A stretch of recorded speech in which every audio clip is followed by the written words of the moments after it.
and welcome to our video tutorial for this cat bandana that you can see Melba modeling here. So we hope you enjoy it. Please like, share and subscribe, and we hope to see you soon. Thanks. Bye. Okay, so to make this bandana scarf you'll need some yarn on the finer weight end of the yarn spectrum. I've got this one here that's a cotton polyester blend. It's down around a 1 to 2 weight, possibly closer to a 2 weight.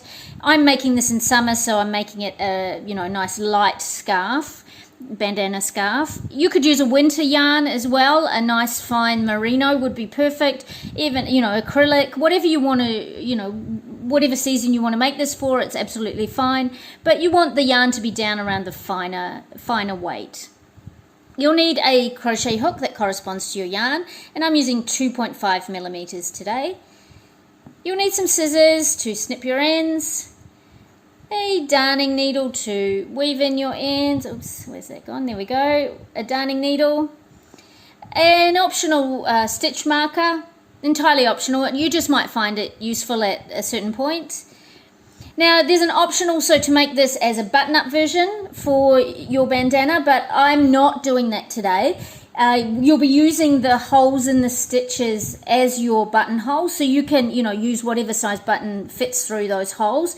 You're probably looking at about a 1.5 to 2 centimeter diameter button if you're choosing the button option, and if you're using a fine weight yarn like I am and a similar sized hook. That's kind of probably the range that you'll go towards for your button diameter, but you can work that out at the end. And like I said, the button-up version is entirely optional.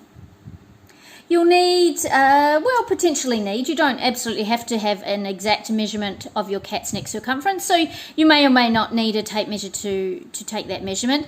I'll include in the description box below a guide to standard cat neck sizes, and you can work from that. If for whatever reason you don't have an exact measurement, you don't need an exact measurement for this pattern. So, always ideal to have a measurement if you've got it. If you don't, it's not a big deal for this pattern.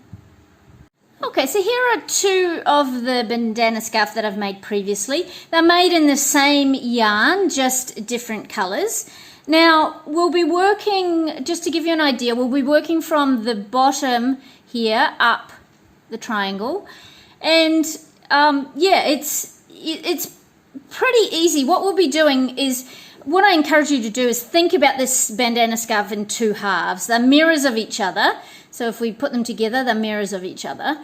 So we'll be working along one side, we'll get to a center point, and then we'll start to mirror exactly what we've done on the other side. Okay, so any difficulty that's presented in this scarf, the stitches are just basic techniques. The difficulty is in keeping this center point, sort of keeping yourself orientated to that center point, that center line down here. And that's why I recommend that if you're not sure about that, and if you're a beginner, you might want to mark the center area. But I'm not going to do that today, but it's definitely an option. Otherwise, the stitches and techniques that you'll need to know are how to slip knot onto your hook. So we'll slip knot down at the base here. We'll start working our way up using a chain, slip stitch, single crochet, double crochet and triple crochet.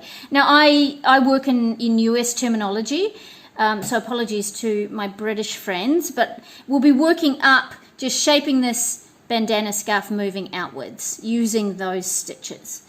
Okay, so from there weaving in ends, and if you're using a button, you'll of course need to know how to sew on a button. But other than that, just to talk about the button version, what we'll be doing is, to wear this, is it just folds over and you tie it behind the back of the neck, just like a standard bandana. And if you want to make a button-up version, you won't need to make it this tall, but you'll use, at some point, once you've reached the size that you need, you'll sew on your button, and you'll be using the holes in the stitches for your buttonhole. Okay? So you can work out what size button you need according to those holes. Okay? I think that's about all. You'll be weaving in ends, tidying up your project. So, you know, this is accessible to a beginner for sure. If you haven't done a lot of crochet and you know those basic, stitch techniques, then you'll be able to work this up. And it's kind of a fun pattern. Like I said, you just need to keep track of where the center point is. And from there, it's a fun and quite quick pattern to work up. So, yeah, let's get started. Okay, so get started by making a slip knot onto your hook, however you do that. There's a few different ways to do that, so you do that in your way. And just a reminder, if you need to brush up on any of these techniques as you move along or before you get started, then please do. Okay, so we've got our slip knot, and we're going to chain 6. So 1, 2, 3, 4, 5, and 6. We're going to slip knot into that first chain, slip stitch into that first chain. So the furthest chain from your hook, you'll place a slip stitch. And that creates a little loop that we're going to work into for our row 1. Okay, so just make sure that you can locate the center of your little loop there, and that's where we're going to work into for row 1. Okay, so essentially this project is a 4-row repeat.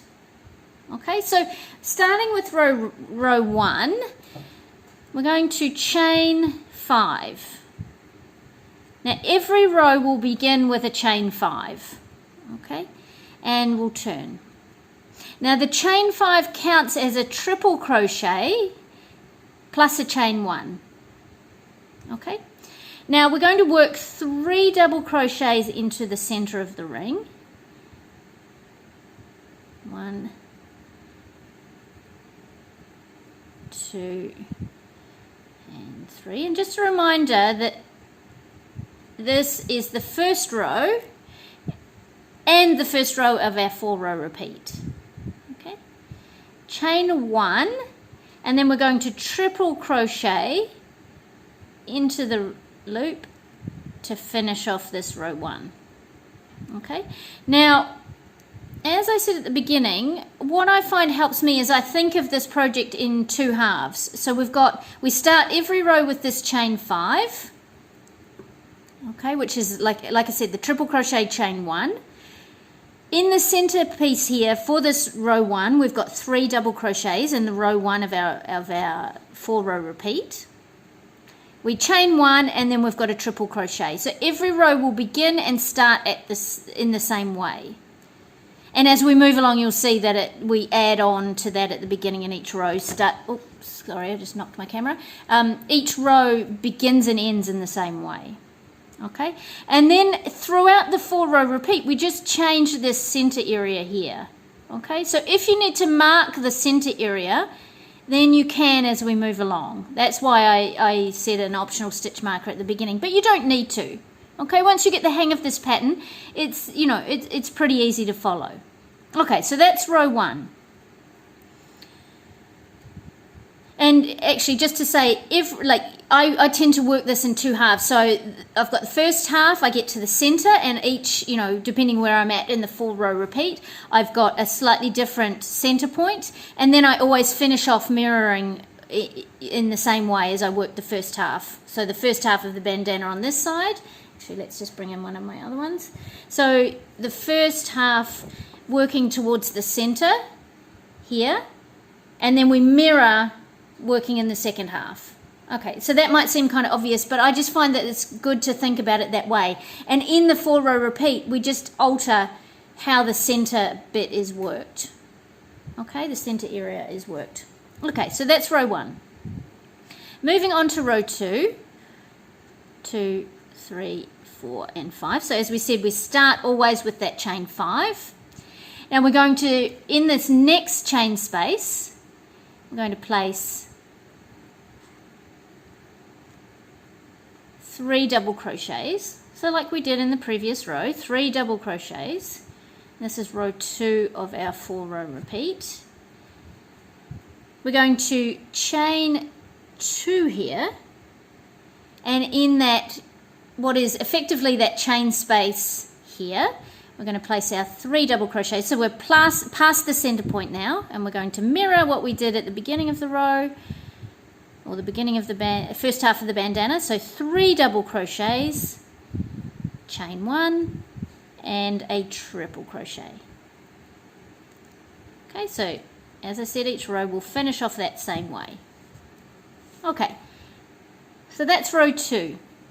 Moving on to row 3 and the third row of our 4-row repeat. 2, 3, 4, and 5, and turn. Double crochet 3 times, so always starting off with that chain 5, double crochet 3 times in that first chain space, and 3, chain 3 here. In the center point for row 3 and the third row of our 4-row repeat, we're going to single crochet into that center chain space, which is our 2 chain space. And then we're just going to mirror what we did on this first side. Chain 3, 3 double crochets in that last chain space, 2 and 3. And my apologies if you can hear a fan in the background. If there's some background noise, it's because it's super hot here in Marseille, and I'm using a fan just to cool me down and also cool down my camera. So sorry, I apologize if there's a background noise. Okay, so that's row 3 and the third row of our 4-row repeat. Okay, row 4, 1, 2, 3, 4, and 5, turn. Our double crochets in that first chain space, so a set of 3, 1, 2, and 3. In the next chain space, that 3 chain space, single crochet. So from here on out, every row starts with that same sequence. Oh, I forgot to chain 3. I beg your pardon. So every row starts with this sequence. So sorry, I forgot to chain 3 there, and then single crochet. Okay, so every row will start with this same sequence from here on out.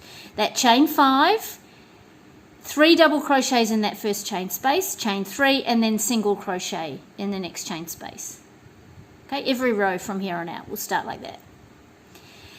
Now we're chaining 2 here, and what this effectively does, so actually let me just say that what we'll do is we'll single crochet in that next chain space, and what that effectively does in this 4th row of our 4-row repeat, it effectively creates, or let me just tighten that again, it effectively creates this first little loop here. See this here is the same as this loop here. Okay, so when we move on to our 5th row, which will be the same as our first row in our 4-row repeat, we'll be working into this little space here, as if it was working into this little space here. Okay, so just to orient you where we are at. Chain 3, so we're mirroring the other side. We've got our 3 double crochets and finishing off the row the way we finish off every row from here on out. The single crochet, chain 3, 3 double crochets, chain 1, and then triple crochet.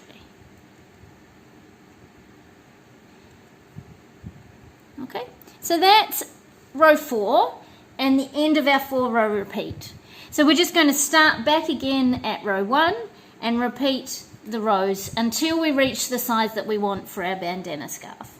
Okay, now you can, like I said, mark this center point to keep track of, and you'll find that it's fine when it's small like this, but as it gets bigger and bigger and bigger, you might find that marking that center point, so you work along the first half, then you know when you get to the center point because you've marked it, and you'll just, work whatever center area corresponds to the row that you're at in the 4-row repeat, and then you'll just mirror what you've done on the second half. Okay, and I'll show you a way also as we move along. I'll do another 4-row repeat with you, I'll show you a way that you can, it's basically just alternating, but what is the next stitch before you get to the center point and after you get to the center point. Okay, that will become clear hopefully as we move along. Okay, so let's work our way back to row 1 in the 4-row repeat, or what is our row 5. So chain your 5, 1 2 3 4 5, and turn 3 double crochets in that first chain space, 3, chain your 3, and as we said, every row starts with this sequence: the 3 double crochets, chain 3, and then the single crochet.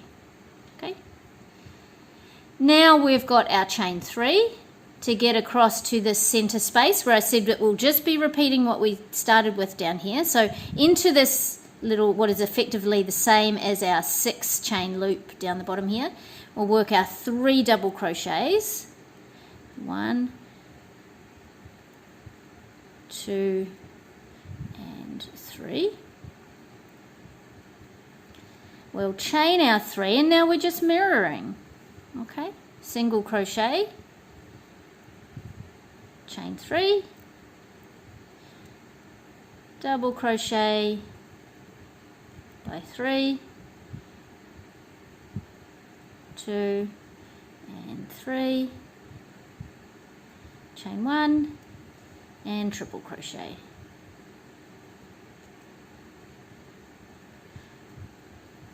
Okay, so that's row 1 of our 4-row repeat.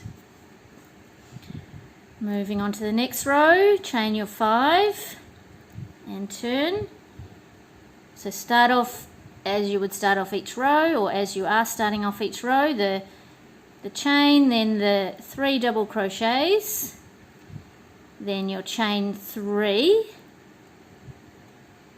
single crochet in the next chain space, chain 3. So if you need to, just go back to your second row. So we've got in the next chain space a set of 3, so in the center area here, set of 3 double crochets, 1, 2 and 3, and if you look back, we've got a chain 2, and then in the next chain space that set of 3 double crochets once again, 1, 2 and 3, chain 3, and finish out this row as before. So 1 single crochet in the next chain space, chain 3, 3 double crochets in that last chain space, 2 and 3, chain 1, and triple crochet.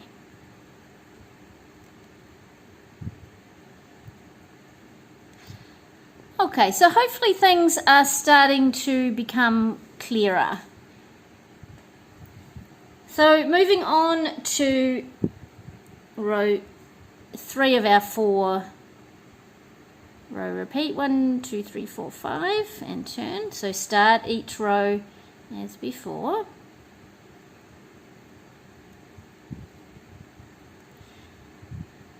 So 3 double crochets there,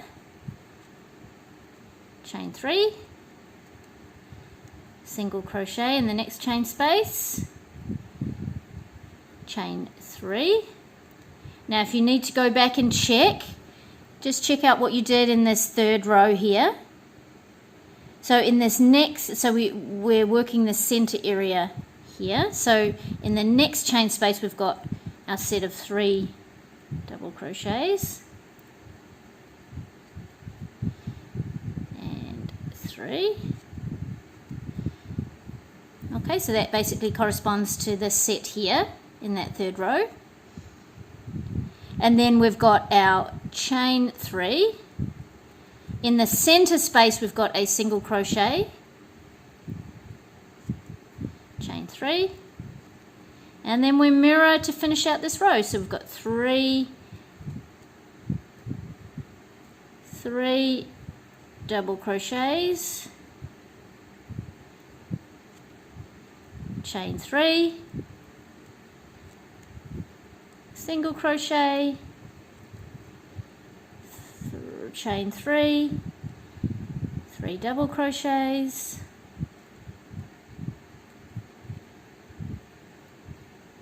two, 3, and hopefully this is getting really familiar now. You finish off with that chain 1 and triple crochet. Okay, so let's do row 8 together, the 4th row of the 4-row repeat. So if you need to go back, just you'll see that you're creating that little center loop again. Okay, in this 8th row and the final row in our second 4-row repeat. And turn, so start off as before.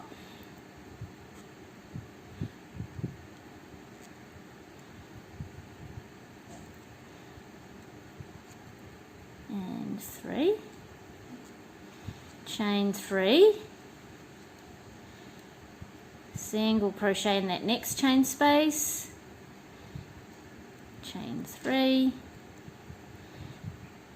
Set of 3 double crochets in the next chain space.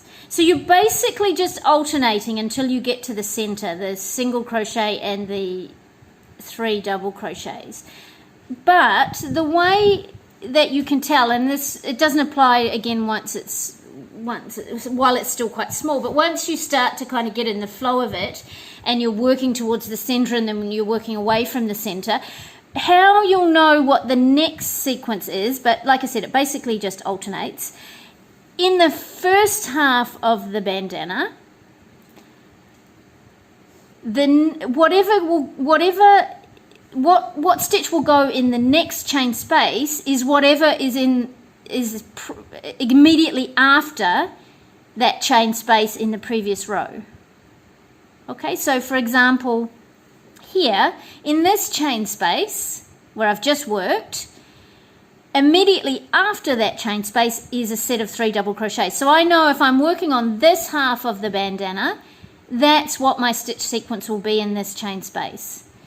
And if you move along to the next chain space, which is this one here, you can see in the chain space or the stitch immediately following that chain space is a single crochet. So I know I'm working a single crochet in there. Okay, and then I get to the center point. So let's just move along to there. So 1, 2, and 3. And then I know I've got a single crochet in there because I'm before the center point, which is now here. And because I'm in the 4th row of my 4-row repeat, I'll be chaining my 2 to create my little loop.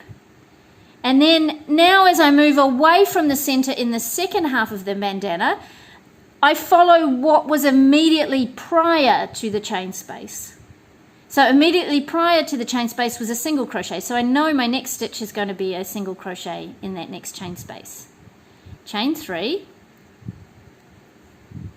There's my next chain space. Immediately prior in the previous row was a set of 3 double crochets. So I know that in my next chain space is 3 double crochets. So that's the way that you can kind of make this a bit of a meditation. And that's why it might help to mark the center. So, you know, you can just go along alternating, but you want to be aware of where your center point is. Okay? And then chain your 3 and finish off your row as before. Your single crochet, and it works all the way through. So there's my single crochet in the previous row, so I know that this one must be a single crochet. Chain 3, double crochet by 3, 2 and 3, chain 1 and triple crochet. Okay, so that's my row 8 and the 4th row of my second 4-row repeat. Okay, so hopefully that's pretty clear now. Now, if you need to go back and, you know, pause the video here or go back, then do so. But pretty much all we're doing is we're just repeating those 4 rows until we reach the size that we need. Okay, so also how you'll know that you haven't made a mistake in the pattern is that little method that I was showing you, that before you get to the halfway point, you'll place the next stitch is always the one that's just what was in the previous row. So yeah, the stitch in that next chain space is always just the one that's immediately after your chain space in the previous row. Okay, and then if you're working in the second half, it works in reverse. It's the one that's just prior. So hopefully that makes sense. Okay, so yeah, so that's how you know where you're at. And also how you know where you're at is you'll have these clear lines running through the pattern. Okay, see these V's here coming down to the center point and working out from them. You'll have those very clear lines of single crochet running down your project. So if you make a mistake with the stitch sequence, you'll disrupt those V lines that come into the project. Okay, so that's why I kind of, what works for me anyway, and I offer it to you, is to divide that, at least in your head, into two halves, working towards the center, creating the center according to where you're at in the 4 row repeat, and then moving away from the center. Okay, so work it in those kind of 2 ways in your head, if it helps you. If it doesn't, you know, don't worry about it. If it's obvious to you where the center is, you've marked it, and once you get to the center, you know, you just alternate into the center and then you alternate away from the center. Also fine to think about it that way. I just find I don't mark my center, and I just find that you know, that's how I work it. I know what's coming up next is by what was in my previous row. Okay, so I'm going to just keep moving along. I'm going to let you do the same. And yeah, I'll meet you where I would sew on a button. I'm not going to sew on a button, but I'll meet you when I get to that size. So it's going to be a few more rows, and you don't have to complete, you know, once to finish off, you don't have to be at the end of a 4 row repeat. You can stop at you know, the 3rd row of a 4 row repeat, or you know, the 1st row. It doesn't. You don't have to finish the 4 row repeat to get to the end. You just stop when you've reached the size of the bandana scarf that you need or want, according to whether it's a button up or it's a tie up. So if it's a tie up, you obviously need to allow a bit more length. If it's a button up, you won't need quite as much. Okay, so I'll come back to you, you know, I'll do some more rows, some more 4 row repeats. I'll come back to you when I get to the point where I would apply a button. And yeah, happy crocheting, and I'll see you there. Okay, so I've reached the point where I would place my button if I was going to do that option.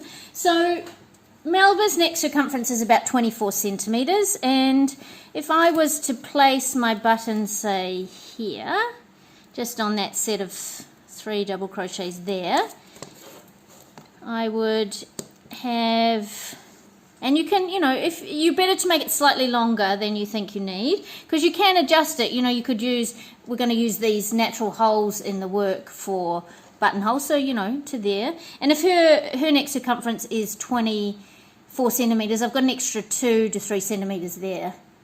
So you can make it, you know, wider if you want it to hang looser, sit looser around the neck. Yeah, so I would add mine approximately there. Okay, so there I would just sew on my button, just, you know, normal stitching techniques, and then you've got your buttonholes that you can adjust. So you could move one in if you need to add a little bit extra, say it stretches, or, you know, you need a little bit extra, or you can, you know, you could use, say, this one here. Yeah, so yeah, you can stop whenever you want to add your button, which is, as I said, not what I'm going to do. I'm going to keep going and make this in a tie-up version. So let's see. So I probably want another 3 centimeters or so, and actually it corresponds quite nicely to the amount that I would fold over for a tie-up version. So that's kind of how mine is working out, and I prefer tie-up for Melba than button-up. It's just my preference, no particular reason, just my preference. And yeah, so I'm going to continue on for another few rows, and I'll see you shortly. Okay, so I've done all of the rows that I'm going to do there. So now I'm just going to weave in my tail ends, tie off first. I'll just yarn over and pull through there and snip the ends. And actually, let me just give you an idea of the dimensions that I've done, but obviously yours will vary depending on the size of your cat and, you know, the yarn and hook size. So I've got 2, 4, 6, 8, 10, 12, 14, 16, 18, 20, 22. I've got about 24 rows there. And the dimensions of this scarf for Melba, who, like I said, has a 24 centimetre neck circumference. I've got about 38 centimetres across, and it's about 15 high, 15 centimetres high.